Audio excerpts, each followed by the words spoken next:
Hello, morning, welcome back to my channel. আজকে সবাই ভালো আছো, আমিও ভালো আছি। তো আজকে একটা ঝকঝকে দিন, আমি আমার ঝকঝকে ব্লগও শুরু করে দিলাম। তো আজকে দেখো ব্লগটা শুরু করছি। ভাই আমার থেকে ব্লগটা স্টার্ট করছি। এই যে দেখো রাস্তা দেখতে পাচ্ছ, ভাই ফোনে ব্যস্ত আছে। তো বাড়ি চলে এসেছি। দেখো দুপুরের তরকারি করব, সেই জন্য আলু কেটে নিচ্ছি। এই যে দেখতে পাচ্ছ, আর এই যে জল ভরবো, রেখে দিয়েছি বোতলগুলো। তো এবার আমি পোস্তটা বসিয়ে দিচ্ছি। এই যে দেখো আলু কেটে ধুয়ে রেখে দিয়েছিলাম, তেলও দেখছো বসিয়ে দিয়েছি। একটু আলুগুলো অল্প করে ভেজে নেবো, বেশি ভাজবো না। আর এদিকে আমি পোস্তটাও বেটে রেখে দিয়েছি। দেখো পোস্তের আলু ভাজা হয়ে গেছে।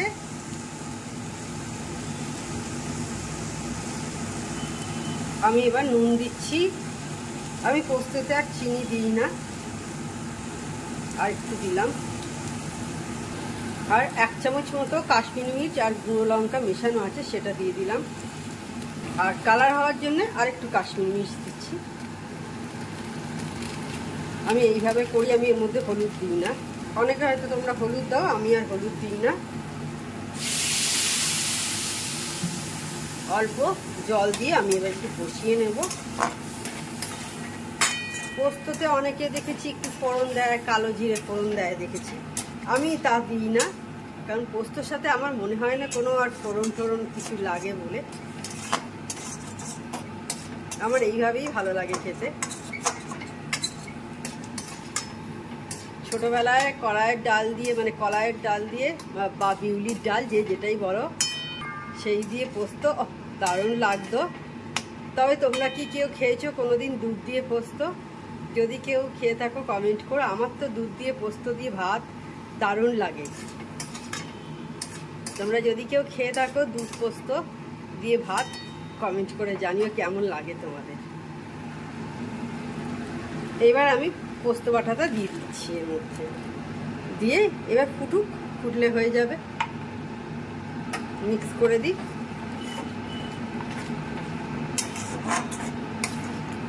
এই যে দেখো লাল লাল কালারটা, যেটা ক্যামেরার চেয়েও কিন্তু চোখেতে বেশি লাল লাল দেখতে লাগছে। এইটাই আমার দারুণ লাগে। এবার বিকেলের তরকারিটা বসিয়ে দিয়েছি। দেখো বাদাম ভাজি দেখতে পাচ্ছ, আর একটু ছোলা আছে, কুমড়ো কাটা আছে, আলু আছে। কুমড়ো আলুর তরকারি করব বাদাম আর ছোলা দিয়ে। দেখো 5 ফোড়ন আর শুকনো লঙ্কা ফোড়ন দিয়েছি। এবার আলু দিয়ে দিলাম ভাজার জন্যে।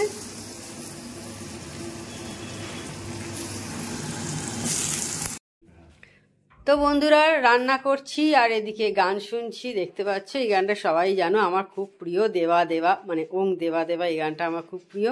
আমি রান্না করি আর গান শুনি। তো বন্ধুরা আমি প্রথম কিন্তু ভিডিও কিভাবে এডিট করে সেটা জানতাম না। আমি ভিডিও এডিট করতে পারতামও না। আমি অনেকটা পরে ভিডিও এডিট করতে শিখেছি। প্রথম আমি র ভিডিওই ছেড়ে দিতাম। তারপরে যখন জানতে পারলাম যে ভিডিও এডিট করতে হয়, তখন আমি আমার মেয়েকে বলতাম ভিডিও এডিট করে দিতে, কারণ আমি নিজে পারতাম না। সেই কারণে যেটা পারতাম না সেটা আমি বলতে আমার কোনো অসুবিধা নেই।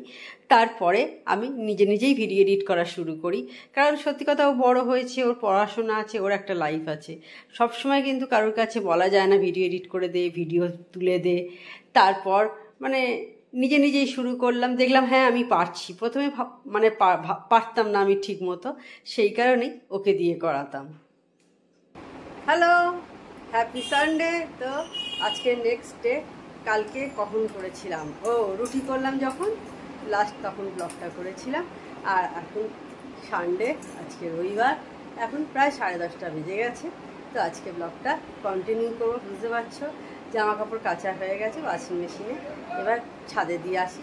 এখানে দিলেও শুকিয়ে যায়, ড্রাই করা যেহেতু, কিন্তু ছাদে দিলে না দেখেছি খুব তাড়াতাড়ি শুকিয়ে যায়। এইখানে যতটা টাইম লাগে তার চেয়ে ছাদে দিলে আরও অনেক বেশি তাড়াতাড়ি শুকিয়ে যায়। আর আজকে বৃষ্টিও হচ্ছে না, তো সেই কারণে চলে যাই ছাদে, শুকিয়ে দিয়ে আসি। প্রতিমাদির কাজ হয়ে গেছে, এসে বাসনগুলো তুলবো, তো চলো তার আগে ছাদে জামা কাপড়টা শুকিয়ে দিয়ে আসি, তারপর তোমাদের সাথে কথা বলি। আজকে সানডে, পরোটা করব, আলু চচ্চড়ি বসিয়ে দিয়েছি, 5 ফোড়ন, কাঁচা লঙ্কা, কাঁচা তেল দিয়ে বসিয়ে দিয়েছি। আমি এতে হলুদ দিইনি, সাদাই করব, খুব ভালো লাগে এটা লুচি পরোটার সাথে খেতে। তো বন্ধুরা এই যে পরোটা করতে চলে এসেছি, তোমাদের তখন বললাম আলু চচ্চড়ি করলাম, পরোটা হবে। আর দেখো আমরা কিন্তু আটার পরোটা খাই, ময়দার খাই না, ময়দা আমাদের বাড়িতে আসেই না, আমি আগেও তোমাদের অনেকবার বলেছি। আর এদিকে ভাতটাও রেডি করে রেখে দিয়েছি, এখনো বসাইনি, আগে জলখাবারটা খেয়ে নিই, তারপর ভাতটা বসাবো।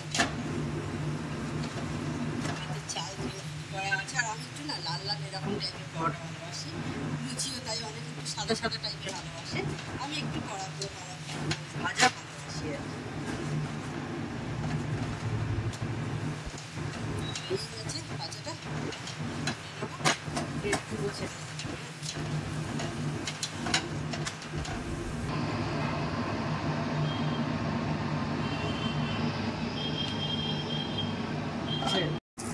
ব্রেকফাস্ট খেয়ে নিয়ে রান্না করতে চলে এসেছি। পটল আলুর ডালনা করব। পটলগুলো আগে ভাজতে দিয়ে দিয়েছি, একটু ভালো করে পটলগুলো আগে ভাজা হয়ে যাক।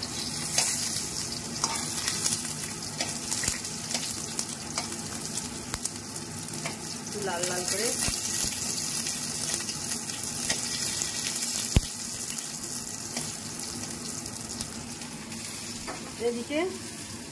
এদিকে দেখো একটু রসুন আর গরম মশলা থেতো করে রেখেছি, একটু রসুন দেব।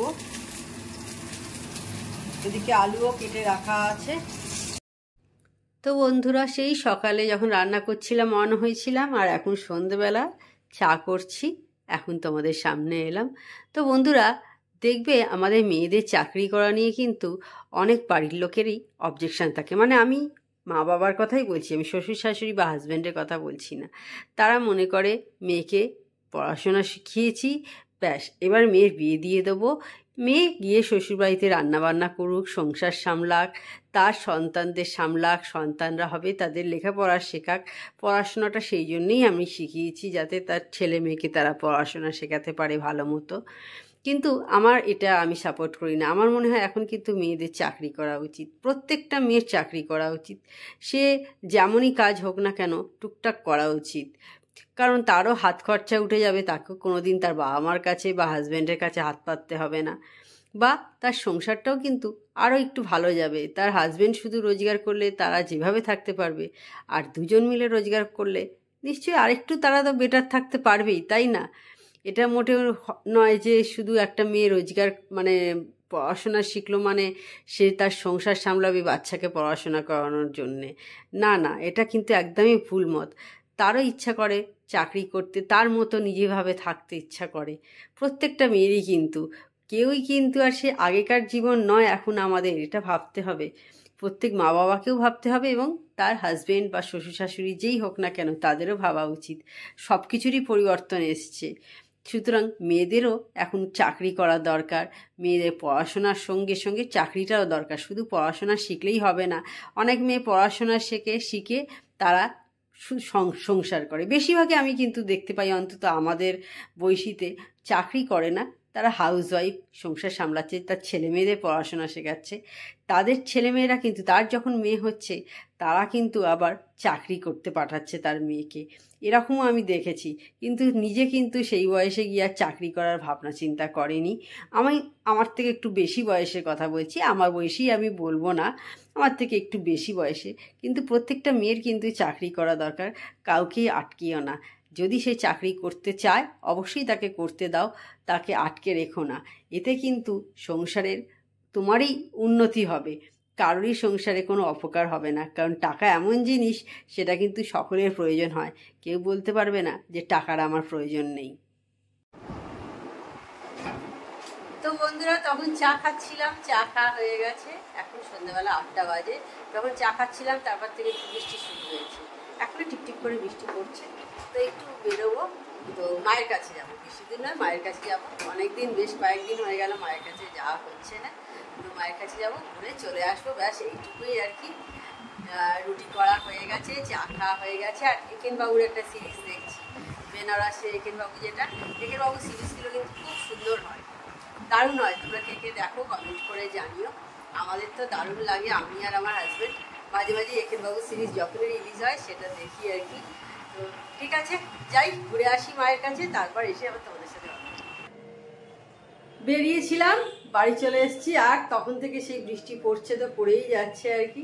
একটু মায়ের সাথে দোকানেও গেলাম, মায়ের কিছু কিছু আর কি দোকানের কেনার ছিল, আমিও একদম গেলাম যখন গিয়ে ডিম নিয়ে চলে এলাম। ডিমটা কমে এসেছিলো, কয়েকটা 2-3টে মতো ছিল, তো ডিম আমাদের রেগুলারই লাগে আর কি।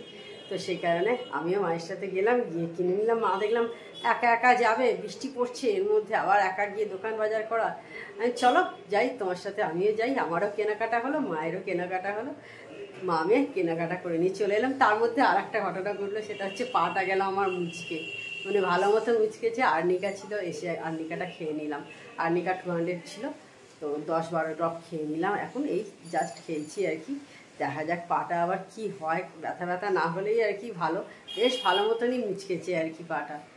তো দেখা যাক, মানে আই উইশ যাতে ব্যথা ব্যথা কিছু না হয়, নাহলে সারাক্ষণ এই দাঁড়িয়ে দাঁড়িয়ে পানির কাজ, সমস্যা বেড়ে যাবে আমার তখন। তো যাই হোক, তাহলে আজকে ভিডিওটা আমি বড় করছি না। আমার চ্যানেল যদি তোমাদের ভালো লেগে থাকে তবে অবশ্যই আমার চ্যানেলকে তোমরা সাবস্ক্রাইব করো, লাইক করো আর শেয়ার করো, আর অবশ্যই কিন্তু সবাই হাইপ করে দিও। তো আজকের মতো tata, good night, sweet dreams.